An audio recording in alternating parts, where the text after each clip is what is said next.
ദിവ്യകാരുണ്യ ഈശോയിൽ എത്രയും സ്നേഹം നിറഞ്ഞവരെ, കൃപാസനത്തിൽ നടന്നുകൊണ്ടിരിക്കുന്ന വീട്ടിലൊരു ദിവ്യ സക്രാരി 40 ദിന ദിവ്യകാരുണ്യ ആരാധനയിലേക്ക് നമുക്ക് ഭക്തിപൂർവ്വം പ്രവേശിക്കാം. ദിവ്യബലിയിൽ വൈദികൻ ഈശോയുടെ തിരുശരീരം എടുത്ത് ഉയർത്തിക്കൊണ്ട് പറയും, ഇതാ ദൈവത്തിൻ്റെ കുഞ്ഞാട്, ലോകത്തിൻ്റെ പാപങ്ങൾ നീക്കുന്നവൻ, കുഞ്ഞാടിൻ്റെ വിരുന്നിന് ക്ഷണിക്കപ്പെട്ടിരിക്കുന്നവർ അനുഗ്രഹീതർ. ഈശോയെ ഉയർത്തിക്കൊണ്ട് വൈദികൻ പറയുന്ന വലിയ ഒരു വിശ്വാസ രഹസ്യമാണിത്. ഇതാ ദൈവത്തിൻ്റെ കുഞ്ഞാട്, ലോകത്തിൻ്റെ പാപങ്ങൾ നീക്കുന്നവൻ, കുഞ്ഞാടിൻ്റെ വിരുന്നിന് ക്ഷണിക്കപ്പെട്ടിരിക്കുന്നവർ അനുഗ്രഹീതർ. വിശുദ്ധ യോഹന്നാൻ്റെ സുവിശേഷം 1-ാം അധ്യായത്തിൽ ഈ തിരുവചനങ്ങൾ നമുക്ക് കാണുവാനായിട്ട് സാധിക്കും. ഈശോ സ്നാപക യോഹന്നാൻ്റെ അടുത്തേക്ക് വരുമ്പോൾ സ്നാപക യോഹന്നാൻ ഈശോയെ നോക്കി പറയുന്നത് ഈ തിരുവചനമാണ്, ഇതാ ലോകത്തിൻ്റെ പാപങ്ങൾ നീക്കുന്ന ദൈവത്തിൻ്റെ കുഞ്ഞാട്. ലോകത്തിൻ്റെ പാപം നീക്കുവാനായിട്ട് ഭൂമിയിലേക്ക് കടന്നു വന്ന കുഞ്ഞാടായിട്ടാണ് സ്നാപക യോഹന്നാൻ ഈശോയെ അവതരിപ്പിക്കുക. പിന്നീട് 1-ാം അധ്യായത്തിൽ തന്നെ 36-ാമത്തെ തിരുവചനത്തിലേക്ക് കടന്നു വരുമ്പോഴും നമ്മൾ ഇത് തന്നെ കാണും, ഇതാ ദൈവത്തിൻ്റെ കുഞ്ഞാട്. ഈശോയെ ദൈവത്തിൻ്റെ കുഞ്ഞാടായിട്ടാണ് അവതരിപ്പിക്കുക സ്നാപക യോഹന്നാൻ. കാരണം സ്നാപക യോഹന്നാന് അത് വ്യക്തമായിട്ടറിയാം, ഈ കടന്നു വരുന്ന വ്യക്തി ലോകത്തിൻ്റെ മുഴുവൻ പാപങ്ങൾ ഏറ്റെടുക്കുവാനായിട്ട് കടന്നു വരുന്ന വ്യക്തിയാണ്.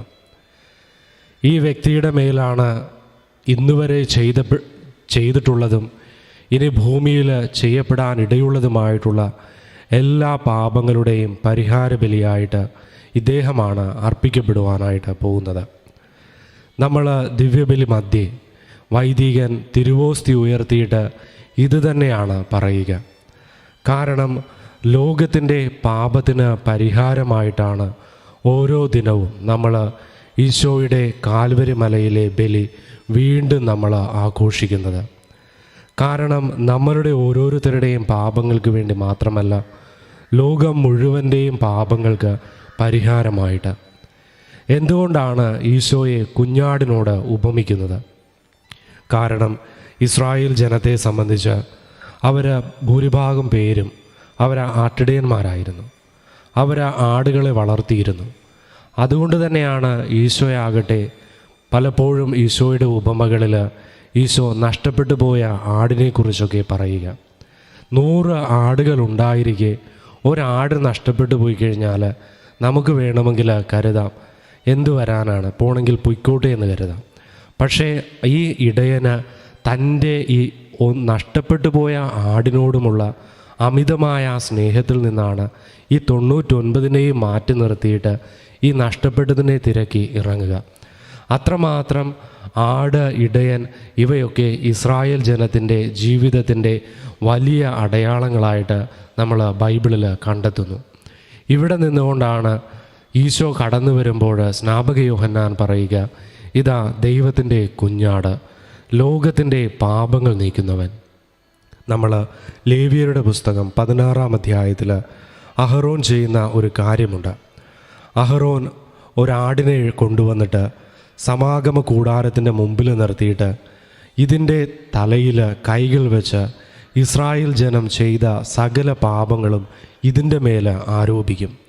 ഇസ്രായേൽ ജനം ചെയ്തിട്ടുള്ള എല്ലാ പാപങ്ങളും ഈ ആടിൻ്റെ പുറത്ത് കെട്ടിവെച്ചിട്ട് ഇതിനെ മരുഭൂമിയിൽ കൊണ്ടുപോയി ഒരാളോട് കൂടെ പറഞ്ഞേക്കും. എന്നിട്ട് മരുഭൂമിയിൽ കൊണ്ടുപോയി ഇതിനെ അഴിച്ചുവിടും. ഇങ്ങനെ മരുഭൂമിയിൽ ഇത് അലഞ്ഞു തിരിയുമ്പോൾ സംഭവിക്കുന്നത് എന്താണ്? മരുഭൂമിയിൽ വന്യമൃഗങ്ങളുണ്ട്. ഈ വന്യമൃഗങ്ങളാൽ ഇത് ആക്രമിക്കപ്പെടുകയും ഇത് മരണമടയുകയുമാണ്. അതായത് രക്തം ചിന്തിക്കൊണ്ട് ആരുടെയോ പാപത്തിനു വേണ്ടിയിട്ട് ആരുടെയൊക്കെയോ പാപം തൻ്റെ മേൽ വഹിച്ചുകൊണ്ട് മരുഭൂമിയിൽ വന്യമൃഗങ്ങളാൽ വേട്ടയാടപ്പെട്ട് ഒടുവിൽ രക്തം ചിന്തി മരിക്കുന്ന ഒരു ആട്. അതിൽ നിന്നൊക്കെയാണ് നമ്മൾ ഈ സ്കേപ്പ് ഗോട്ട് എന്ന് പറയുന്ന ഇംഗ്ലീഷിലെ പദമൊക്കെ കടന്നു വരുന്നത്. അതായത് ആരാൻ്റെ കുറ്റത്തിന് ഒരു വ്യക്തി ബലിയാടാക്കപ്പെടുന്നു. ഈ ആട് ചെയ്ത കുറ്റത്തിനല്ല. നമ്മുടെ ജീവിതത്തിൽ ഇത് തന്നെ പലപ്പോഴും സംഭവിക്കാറുണ്ട്. നമ്മൾ ചെയ്യാത്ത കുറ്റത്തിന് ശിക്ഷിക്കപ്പെടുമ്പോൾ നമ്മുടെ മനോഭാവം എന്തായിരിക്കും? ചിലപ്പോൾ ഇത് കൂടിക്കൊണ്ടിരിക്കുന്ന ചില വ്യക്തികളെങ്കിലുമൊക്കെ നിങ്ങൾ ചെയ്യാത്ത തെറ്റിന് ശിക്ഷിക്കപ്പെട്ടിട്ടുണ്ടാകാം. നിങ്ങൾ ചെയ്യാത്ത കുറ്റത്തിന് കേസുകളിൽ പെടുക, നിങ്ങൾ അകപ്പെട്ടു പോവുക, ജയിലുകളിൽ കഴിയേണ്ടി വരിക. ഇനി നിങ്ങൾ ചെയ്യാത്ത തെറ്റിന് ശിക്ഷിക്കപ്പെടുക. ഇപ്പോൾ നമുക്കൊരു വീട്ടിലെ കാര്യം തന്നെ എടുക്കാം. വീട്ടിൽ 2 മക്കളുണ്ടെന്ന് കരുതട്ടെ. ചിലപ്പോൾ ഒരുവനോട് മാതാപിതാക്കൾക്ക് അമിതമായ സ്നേഹമായിരിക്കും. ഒരുവനോട് ചിലപ്പോൾ അവൻ്റെ കുരുത്തക്കേട് കൊണ്ട് തന്നെ അവനോട് എന്തെങ്കിലുമൊക്കെ എപ്പോഴും അവനെ വഴക്ക് പറയുകയും ശിക്ഷിക്കുകയും ഒക്കെ ചെയ്യും. പക്ഷേ ഇങ്ങനെ തുടർച്ചയായിട്ട് വന്നു കഴിയുമ്പോൾ ഇവനിൽ മാറ്റമുണ്ടാവും. ഇവനൊരു നല്ല കുട്ടിയായിട്ട് മാറും. പക്ഷേ മാതാപിതാക്കളുടെ ഉള്ളിൽ വീട്ടിൽ എന്ത് സംഭവിച്ചാലും അത് ഈ കുരുത്തം കെട്ടവൻ ചെയ്തതാണ് എന്നുള്ളൊരു ചിന്ത അവരുടെ മനസ്സിൽ ആ കാലയളവിൽ രൂഢമൂലമാകും. ഇനി നല്ല കുട്ടിയായിട്ട് ജീവിച്ചു വരുന്നവൻ ആ ദിവസങ്ങളിൽ എന്തെങ്കിലും ചെയ്തു വന്നിരിക്കട്ടെ, അവൻ എന്തെങ്കിലും തെറ്റ് ചെയ്തു കഴിഞ്ഞാൽ അവൻ എന്തു ചെയ്യും? അവനത് രഹസ്യമാക്കി വെക്കും. അപ്പോൾ മാതാപിതാക്കൾ ഇത് കണ്ടുപിടിച്ചു കഴിഞ്ഞാൽ മാതാപിതാക്കൾ ഉടനെ തന്നെ ഈ എപ്പോഴും കലഹങ്ങൾ ഉണ്ടാക്കുകയും വീട്ടിൽ പ്രശ്നങ്ങൾ സൃഷ്ടിക്കുന്നവൻ്റെയും മേൽ ഇതങ്ങ് ചുമത്തി കൊടുക്കുകയാണ്. അവൻ്റെ മേലത് ചാർത്തും. എന്നിട്ട് പറയും, നീയാണ് ഇത് ചെയ്തത്. അവൻ ചിലപ്പോൾ നിഷേധിക്കും. അവൻ പറയും, ഞാനല്ല ചെയ്തത്. അങ്ങനെ പറഞ്ഞാലും മാതാപിതാക്കൾ വിശ്വസിക്കില്ല. കാരണം മാതാപിതാക്കളുടെ കണ്ണിൽ ഇവൻ എപ്പോഴും തെറ്റുകൾ ചെയ്തു വളർന്നവനാണ്. അവൻ നന്നായി എന്ന് പറഞ്ഞു കഴിഞ്ഞാലും അത് അംഗീകരിക്കുവാനായിട്ട് അവർക്ക് പലപ്പോഴും ബുദ്ധിമുട്ടായിരിക്കും. അതുകൊണ്ട് അവരെന്തു ചെയ്യും? ഇവനെ തന്നെ ശിക്ഷിക്കും. ഇവിടെ എന്താണ് സംഭവിച്ചത്? ഇവിടെ സംഭവിക്കുന്നത് ഇതാണ്. ഇവൻ നല്ലവനായി, പക്ഷേ ഇവൻ ചെയ്യാത്ത കുറ്റത്തിന് ഇവൻ ശിക്ഷിക്കപ്പെടും. ഇപ്പോൾ ഇവന് ഉണ്ടാകുന്ന ഒരു വൈകാരികമായിട്ടുള്ള ഒരു തലമുണ്ട്. ഇവന് വേണമെങ്കിൽ ഒരു നിസ്സംഗ മനോഭാവത്തോടെ ജീവിതത്തിലൂടെ പിന്നീട് മുന്നോട്ട് പോകാം, അല്ലെങ്കിൽ റിബലാകാം, അല്ലെങ്കിൽ എല്ലാത്തിനെയും വെല്ലുവിളിക്കുന്ന സ്വഭാവത്തിലേക്ക് വരാം. പിന്നീട് മാതാപിതാക്കൾ എന്ത് ചെയ്തു കഴിഞ്ഞാലും മാതാപിതാക്കളോട് ഇവന് വെറുപ്പിൻ്റെ പേരിൽ കലഹിക്കുന്ന രീതിയിലേക്ക് ഇവന് മാറാം.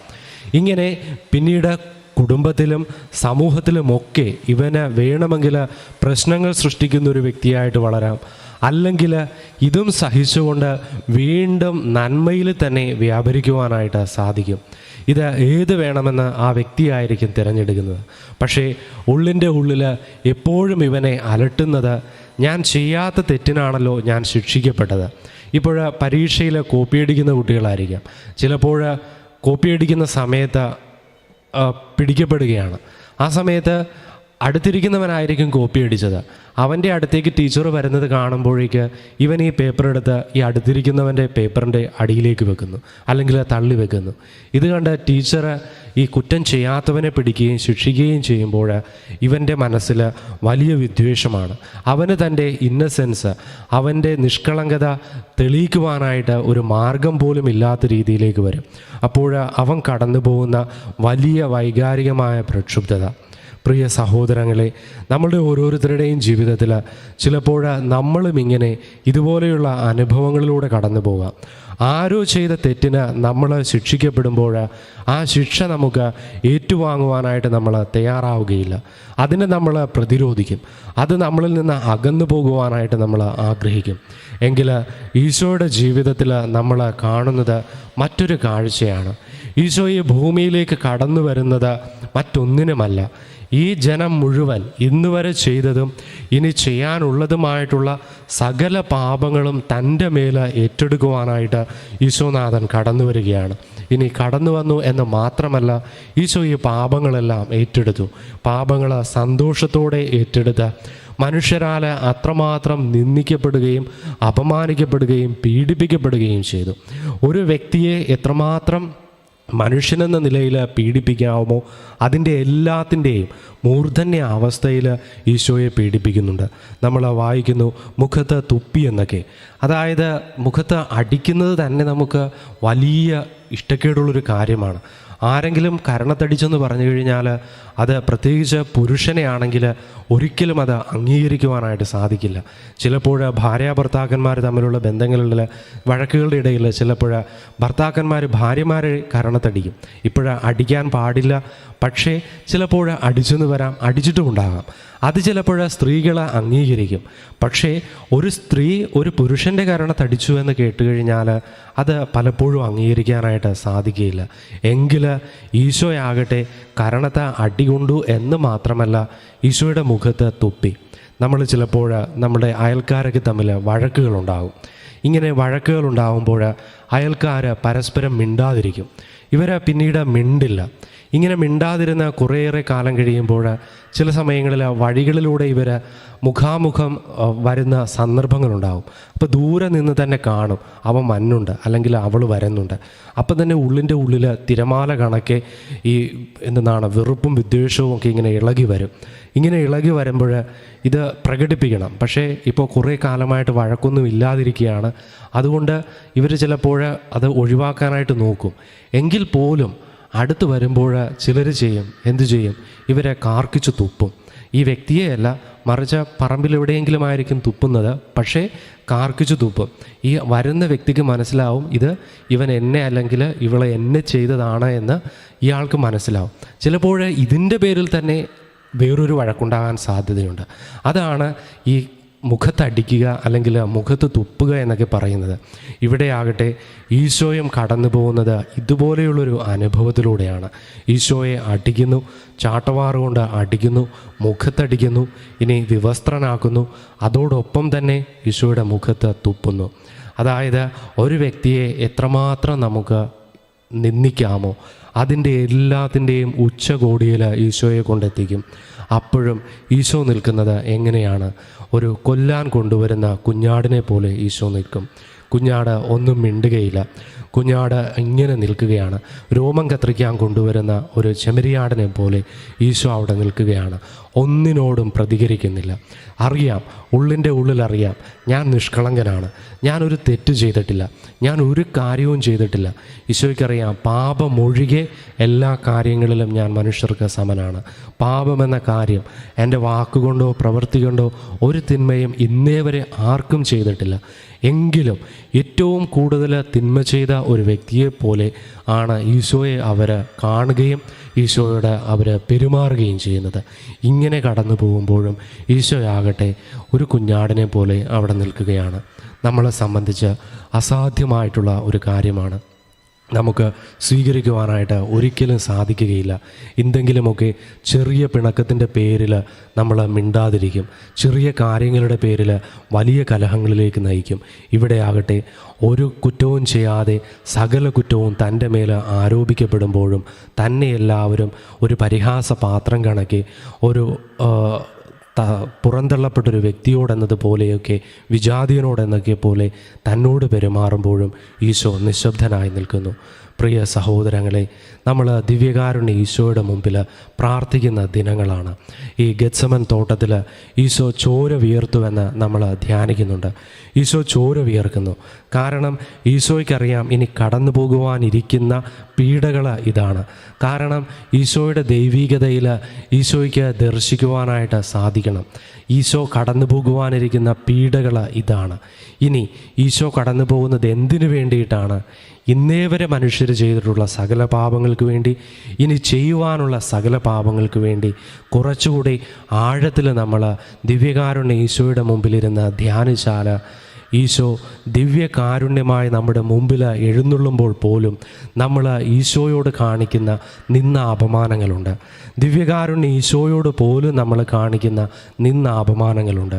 ആ നിന്ന അപമാനങ്ങൾക്ക് വേണ്ടിയിട്ട് കൂടിയും ഈശോ പരിഹാരം ചെയ്യുവാനായിട്ട് തയ്യാറെടുക്കുന്നതും, അല്ലെങ്കിൽ ആ നടക്കുവാൻ പോകുന്ന ദിവ്യകാരുണ്യ ഈശോ പോലും ഏറ്റെടുക്കേണ്ടി വരുന്ന നിന്നാപമാനങ്ങൾ, കടന്നു പോകേണ്ട നിന്നാപമാനങ്ങൾ, അതിനു വരെ പരിഹാരമായിട്ടാണ് താൻ ബലിയർപ്പിക്കപ്പെടുവാൻ പോകുന്നതെന്ന് ഈശോ മനസ്സിലാക്കുന്നുണ്ട്. ആ വലിയ പീഡയുടെ, ആത്മീയമായ പീഡയുടെ മൂർധന്യ അവസ്ഥയിൽ നിൽക്കുമ്പോഴാണ് ചോര വിയർക്കുന്നത്. അതാണ് കുഞ്ഞാട് രക്തം ചിന്തുന്നതിന് മുമ്പേ, ശരീരത്തിൽ മുറിവുകളേറ്റ് രക്തം ചിന്തുന്നതിന് മുമ്പേ താൻ കടന്നു പോകുവാനിരിക്കുന്ന പീഡകളെ ഓർത്ത്, അതോടൊപ്പം തന്നെ തൻ്റെ ജനത്തിനു വേണ്ടിയിട്ട് ജനത്തോടുകൂടെ താൻ എന്നുമായിരിക്കുവാനായിട്ട് ദിവ്യകാരുണ്യമായി വരുമ്പോൾ നമ്മൾ ഈശോയെ കാണാതെ പോകുന്ന നിമിഷങ്ങളെ വരെ ഓർത്തായിരിക്കണം ഈശോ നമുക്ക് വേണ്ടിയിട്ട് പ്രായശ്ചിത്തം ചെയ്തത്. കാരണം ദേവാലയങ്ങളിൽ, അനേകം ദേവാലയങ്ങളിൽ ഈശോ ആരാധിക്കപ്പെടാതെ പോകുന്നുണ്ട്. പല ദേവാലയങ്ങളുടെ മുമ്പിൽ കൂടി നമ്മൾ പോകുമ്പോൾ കുറേയേറെ പേര് ദിവ്യകാരുണ്യ സക്രാരിയെ നോക്കി വണങ്ങും, ദേവാലയത്തെ നോക്കി വണങ്ങും. ഒരുപാട് പേര് വണങ്ങാതെ പോകും. ഇങ്ങനെ ഈശോയെ വണങ്ങാതെ പോകുന്ന സ്ഥലങ്ങളുണ്ട്. ചിലപ്പോൾ ദിവ്യകാരുണ്യ ഈശോയുടെ മുമ്പിലായിരിക്കുമ്പോൾ പോലും നമ്മുടെ ചിന്തകൾ പതറിപ്പോകും. നമ്മൾ വേറെ പല കാര്യങ്ങളെക്കുറിച്ച് ചിന്തിക്കും. നമ്മൾ പ്രോപ്പറായിട്ടുള്ള, കൃത്യമായിട്ടുള്ള ആചാരാനുഷ്ഠാനങ്ങളിലൂടെ ഈശോയുടെ മുമ്പിൽ 3 തവണ മുട്ടിന്മേൽ നിന്ന് ഈശോയെ ആരാധിക്കാതെ, അല്ലെങ്കിൽ പരിശുദ്ധ പരമ ദിവ്യകാരുണ്യ ഈശോയ്ക്കെന്ന പ്രാർത്ഥന ചൊല്ലാതെയൊക്കെ നമ്മൾ കടന്നു പോകുന്ന നിമിഷങ്ങളുണ്ട്. ഇതിനെയെല്ലാം ഈശോ തൻ്റെ ഈ ഗെത്സമൻ തോട്ടത്തിലെ പ്രാർത്ഥനയുടെ നടുവിൽ ഈശോ കണ്ടിരിക്കണം. ആ കാഴ്ചയിൽ നിന്നൊക്കെയാണ് ഈശോയാകട്ടെ ഈ രക്തം വിയർത്തുകൊണ്ട് ഈശോ അതിനെക്കുറിച്ച് ആകുലനാകുന്നത്. പ്രിയ സഹോദരങ്ങളെ, ഈ ദിനങ്ങളിൽ 40 ദിന ദിവ്യകാരുണ്യ ആരാധനയിൽ പങ്കെടുക്കുമ്പോൾ ഈശോ ലോകത്തിലെ ദിവ്യകാരുണ്യ സക്രാരികളിൽ ആയിരിക്കുമ്പോൾ പോലും അവിടുന്ന് കടന്നു പോകുന്ന അപമാനങ്ങൾക്ക് വേണ്ടിയിട്ട് കൂടി നമ്മൾ പ്രായശ്ചിത്തം ചെയ്യണം. ഈശോയെ നമ്മൾ ആരാധിക്കണം. അത്രമാത്രം സ്നേഹത്തോടു കൂടെ ഈശോയുടെ മുമ്പിൽ നമ്മൾ ആയിരിക്കുക. അതൊക്കെ കൊണ്ടാണ് ഈശോ കടന്നു വരുമ്പോൾ സ്നാപക യോഹന്നാൻ പറയുന്നത്, ഇതാ ദൈവത്തിൻ്റെ കുഞ്ഞാട്, ലോകത്തിൻ്റെ പാപങ്ങൾ നീക്കുന്നവൻ. ഈശോ നമ്മുടെ മുൻപിൽ തിരുവോസ്തി രൂപനായി ഇപ്പോൾ അൾത്താരയിൽ ആഗതനായിരിക്കുന്നതും നമ്മുടെ പാപങ്ങൾക്ക് പരിഹാരമായിട്ടാണ്. നമ്മളവിടുത്തെ ആരാധിക്കുമ്പോൾ, നമ്മൾ ഈ ആരാധനയുടെ നിമിഷങ്ങളിൽ അവിടുത്തെ സ്തുതിക്കുമ്പോൾ നമ്മൾ ചെയ്യുന്നത് നമ്മുടെ ആഗ്രഹങ്ങൾ അല്ലെങ്കിൽ അഭിലാഷങ്ങൾ സിദ്ധിച്ചെടുക്കുക എന്നതിനേക്കാൾ ഉപരിയായിട്ട് നമ്മുടെ തന്നെ പ്രായശ്ചിത്തങ്ങൾക്ക് പരിഹാരമായിട്ട് അവിടുത്തെ ആരാധിക്കുക എന്നുള്ളതാണ്. അത്തരത്തിലുള്ള വലിയൊരു ദൈവാനുഭവത്തിലേക്ക് കടന്നു വരുവാൻ ദിവ്യകാരുണ്യ യേശു നമ്മെ എല്ലാവരെയും സമൃദ്ധമായി അനുഗ്രഹിക്കട്ടെ. പരിശുദ്ധ പരമ ദിവ്യകാരുണ്യ യേശോയ്ക്ക് എന്നേരവും ആരാധനയും സ്തുതിയും പുകഴ്ചയും ഉണ്ടായിരിക്കട്ടെ.